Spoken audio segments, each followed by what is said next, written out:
Speaking of COVID, we are going to talk about this editorial from Newsweek from Kevin Bass. He is a doctor's student / PhD student in med school. My hand is like completely asleep, so I have to move the dog, unfortunately. I'm going to really gently drop her head. She likes to fall asleep with her head on my arm. Unfortunately, my arm tends to fall asleep.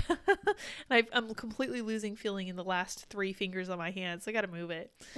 It's time for the scientific community to admit we were wrong about COVID and it cost lives. Interesting. Let's read what Kevin has to say. As a medical student and researcher, I staunchly supported the efforts of the public health authorities when it came to COVID-19. I believed that the authorities responded to the largest public health crisis of our lives with compassion, diligence, and scientific expertise. I was with them when they called for lockdowns, vaccines, and boosters. I was wrong. We, in the scientific community, were wrong, and it costs lives. Wow. That is a very bold assertion, and I'm very impressed with him for saying it.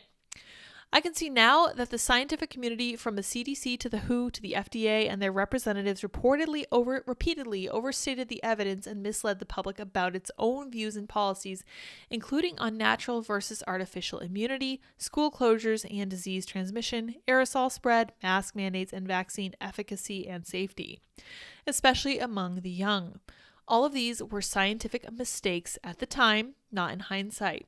Amazingly, some of these obfuscations continue to the present day. I know, it's shocking, right? But perhaps more important than any individual error was how inherently flawed the overall approach of the scientific community was and continues to be. It was flawed in a way that undermined its efficacy and resulted in thousands, if not millions, of preventable deaths. Wow, this guy's not pulling his punches, and I appreciate it. Thank you, Kevin. What we did not properly appreciate is that preferences determine how scientific expertise is used, and that our preferences might be, indeed our preferences were, very different from many of the people that we serve. We created policy based on our preferences, then justified it using data. That's exactly backward. That is not at all how science is supposed to work. And then we portrayed those opposing our efforts as misguided, ignorant, selfish, and evil. We made science a team sport, and in so doing, we made it no longer science. It became us versus them, and they responded the only way anyone might expect them to, by resisting. 100%. We excluded important parts of the population from policy development and castigated critics, which meant that we deployed a monolithic response across an exceptionally diverse nation, forging a society more fractured than ever and exacerbated long-standing health and economic disparities. Our emotional response and ingrained partisanship prevented us from seeing the full impact of our actions on the people we were supposed to serve. We systematically minimized the downsides of intervention we imposed without the input, consent, and recognition of those forced to live with them. In so doing, we violated the autonomy of those who would be most negatively impacted by our policies: the poor, the working class, small business owners, Blacks and Latinos, and children. These populations were overlooked because they were made invisible to us by their systematic exclusion from the dominant corporatized media machine that presumed omniscience. Wow, this is a stunning indictment of the media and the science machine. Most of us did not speak up in support of alternative views, and many of us tried to suppress them. When strong scientific voices like world-renowned Stanford professors John Ioannidis, Jay Bhattacharya, and Scott Atlas, or University of California San Francisco professors Vinay Prasad and Monica Gandhi sounded the alarm on behalf of vulnerable communities, they face severe censure by relentless mobs of critics and detractors in the scientific community. So you notice he's not even mentioning big tech because that's outside his wheelhouse, and I completely understand that. But what happened here was that science, the scientific community, as they called themselves, was able to weaponize big tech for their own ends. And this is a serious sign of the overlap between these two different fields. It should never have been like this. There should not have been the force of the government behind the science and behind the big tech that censored these people. Often not on the basis of fact, but solely on the basis of differences in scientific opinion. When former President Trump pointed out the downsides of intervention, he was dismissed publicly as a buffoon. And when Dr. Anthony Fauci opposed Trump and became the hero of the public health community, we gave him our support to do and say what he wanted, even when he was wrong. Trump was not remotely perfect, nor were the academic critics of consensus policy. But the scorn that we laid on them was a disaster for public trust in the pandemic response. Our approach eliminated large segments of the population from what should have been a national collaborative project. As we paid the price, the rage of those marginalized by the expert class exploded onto and dominated social media. Lacking the scientific lexicon to express their disagreement, many dissidents turned to conspiracy theories and a cottage industry of scientific contortionists to make their case against the expert class consensus that dominated the pandemic mainstream. I think he is spot on the money because most people don't speak the language of statistics and science and studies and research. It's complicated, okay? My former husband worked in the field of veterinary medicine, which is heavily overlapped with the human medicine industry, and he would explain to me some of this research, and I did not understand how they perform these studies. I didn't know how they reached these conclusions. I didn't have the background in statistics that was required to understand this stuff, and it led to a lot of disagreement because I was telling him my good faith opinions, and he was calling me a conspiracy theorist and a far-right activist, and I was like, dude, I'm just looking at the way I think things are, and you're calling me stupid because I'm not as educated as you. Incredibly hurtful. I could actually pin the rise of COVID partly on the decay of my marriage because what he's talking about here is exactly what happened there. Aside from him being overseas for 6 out of the 8 years.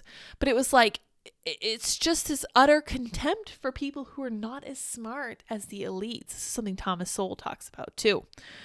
Labeling this speech misinformation and blaming it on scientific illiteracy and ignorance, the government conspired with big tech, wow, he is mentioning it, to aggressively suppress it, erasing the valid political concerns of the government's opponents. And this despite the fact that pandemic policy was created by a razor-thin sliver of American society who anointed themselves to preside over the working class. Members of academia, government, medicine, journalism, tech, and public health who are highly educated and privileged. Yes, we call these people the laptop class because they can afford to stay home with their little laptops and order DoorDash from the plebs, the poor working class who had to expose themselves to this illness. Really disgusting stuff that we saw during the pandemic. From the comfort of their privilege, the elite prizes paternalism as opposed to the average Americans who laud self-reliance and those daily lives routinely demand that they reckon with risk. That many of our leaders neglected to consider the lived experience of those across the class divide is unconscionable. Incomprehensible to us due to this class divide, we severely judged lockdown critics as lazy, backwards, even evil. We dismissed as grifters those who represented their interests. We believed misinformation energized the ignorant, and we refused to accept that such people simply had a different, valid point of view.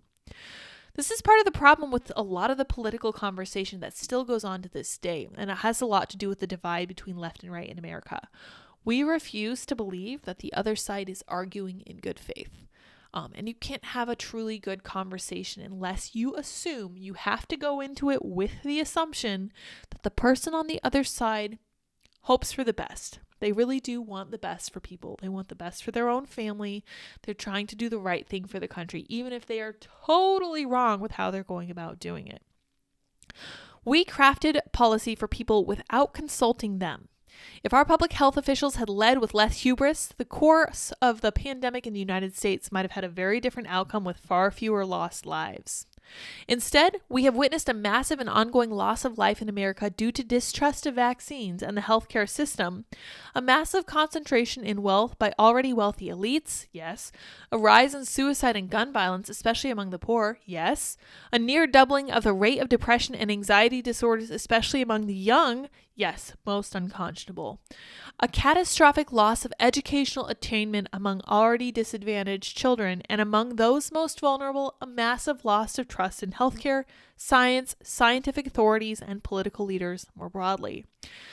He is nailing it. I think he's correct on every count. You guys might not think he goes far enough. You guys probably still believe that, Pfizer is actually evil, Bill Gates is out to get us all and all that other stuff. But I really appreciate that he's taking this 30,000 foot view and that he's coming from the perspective of the medical profession. I think that's really important and we need to hear him out.